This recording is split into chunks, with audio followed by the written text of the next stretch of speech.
Each year, around 1.35 million people die in car accidents. That's an average of 3,700 people every single day and more than 2 deaths every minute. Humans just aren't designed to survive car crashes, even if a driver is wearing a seatbelt and the airbags deploy. But what if they were? Australia's Transport Accident Commission explored this idea with the help of artist Patricia Piccinini, a trauma surgeon and a crash investigation expert.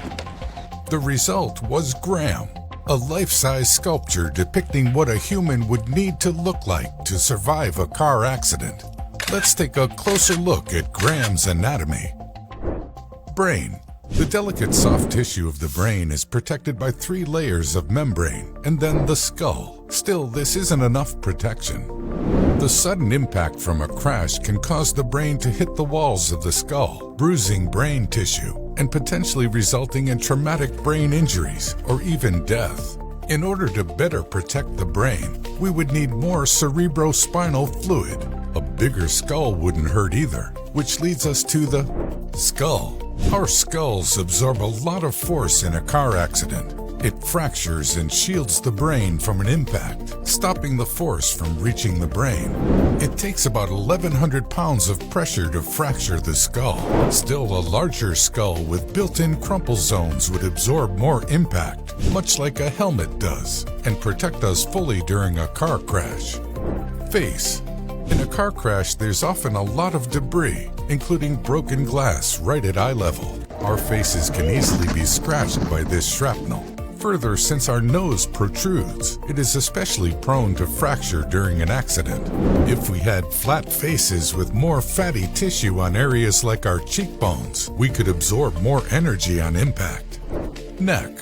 When a moving vehicle hits another object, everything inside the car keeps moving. The driver's head recoils forward, suddenly stops, and then suddenly moves backward, causing an extreme extension of the neck and spine.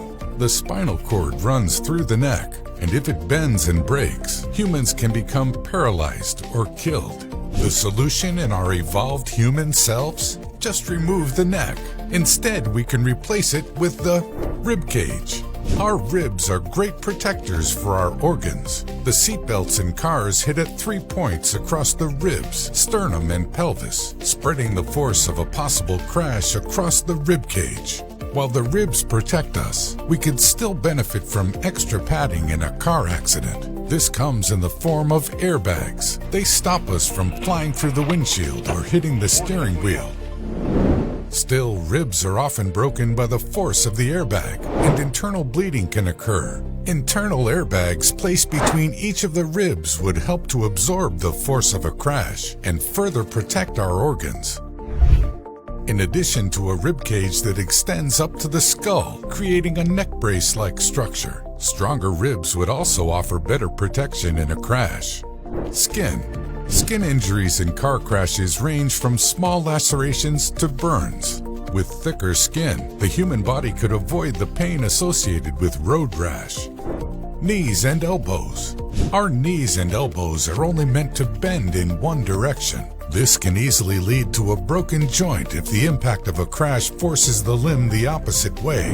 If our joints could move in every direction and were fortified with additional tendons, it would be less likely for them to shatter during an accident.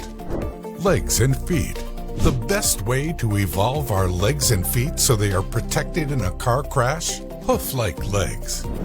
An extra joint in the leg also means greater flexibility. This could help reduce the impact on the tibia or the shin, which is the least protected bone in the human body.